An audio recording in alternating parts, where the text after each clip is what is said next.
नमस्कार. आज आपण श्रावण विशेष खमंग आणि कुरकुरीत कोथिंबीर वडी कशी तयार करायची हे पाहणार आहोत. बऱ्याच वेळा काय होतं, कोथिंबीर वडी बनवताना ना भरपूर सारं बेसन पीठ वापरावं लागतं. त्यामुळे ती वडी अजिबात कुरकुरीत होत नाही, खूपच अशी नरम होते आणि चिवट होते. तर आज आपण कमीत कमी बेसन पिठाचा वापर करून ही वडी तयार केलेली आहे. थोडंसं बाजरीचं पीठसुद्धा ही वडी तयार करताना घातलेलं आहे. त्यामुळे चवीला खरंच खूप चविष्ट अशी तयार झालेली आहे. तुम्ही ही वडी 5-6 दिवस फ्रीजमध्ये स्टोअर करून खाऊ शकता. अजिबात खराब होत नाही. वडी तयार करण्यासाठी सुरुवातीला एक वाटण तयार करून घेऊयात. त्यासाठी 2 चमचा अख्खे धणे, 1 चमचा जिरे, 5 ते 6 लसणाच्या पाकळ्या, 2 ते 3 अद्रकचे तुकडे आणि 5 ते 6 हिरव्या मिरच्या घेतलेल्या आहे. पाणी न घालता असं मस्त असं वाटण तयार करून घेतलं.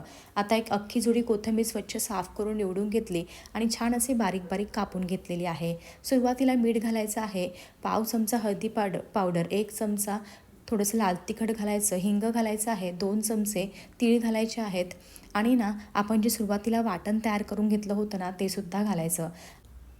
आता हे घातलेले सर्व मसाले आणि मीठ व्यवस्थित असं कोथिंबीरला चोळून घ्यायचे आहेत. मीठ घातल्यामुळे काय होतं, कोथिंबीरमधलं जे पाणी आहे ना ते पूर्णपणे रिलीज होतं आणि त्यामध्येच आपल्याला वडीचं पीठ मळता येतं.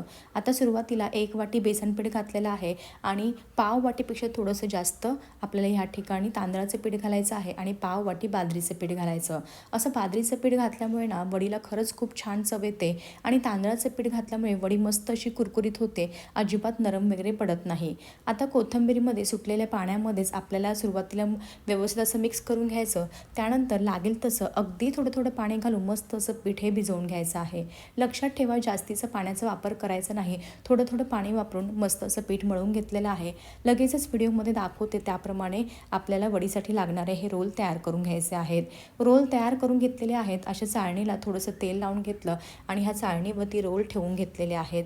रोलच्या मध्ये थोडी थोडीशी जागा ठेवायची, म्हणजे कसं शिजायला व्यवस्थित जागा हवी. आता उकळी आलेल्या पाण्यावरती ही चाळण ठेवलेली आहे. 15 मिनटं मध्यम आचेवरती मस्त असे वड्या वाफवून घेतलेल्या आहेत. नंतर वड्या वाफवून झाल्यानंतर अर्धा तास पूर्णपणे पंख्याखाली थंड करून घेतल्या. त्यानंतर व्हिडिओमध्ये दाखवते त्याप्रमाणे वड्या कट करून घ्यायच्या आहेत. वड्या व्यवस्थित शिजणं आवश्यक आहे, तेव्हाच वड्या छान अशा रुचकर लागतात. वडी पूर्णपणे थंड होऊ द्यायची, त्यानंतरच कट करायची आहे, म्हणजे कसं चाकूला किंवा सुरीला चिटकत नाही. त्यासोबतच व्यवस्थित अशा अख्ख्याच्या अख्ख्या कट होतात.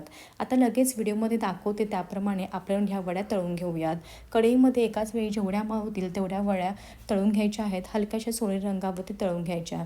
हे पहा, वडी मस्त अशी तळून घेतलेली आहेत. याच पद्धतीने आणखी दुसरी बॅचसुद्धा तळून घेते. वड्याने ह्या खूप छान तयार झालेल्या आहेत, अजिबात तेलकट वगैरे झालेले नाहीत. चवीला खरंच खूप अप्रतिम लागतात. रेसिपी आवड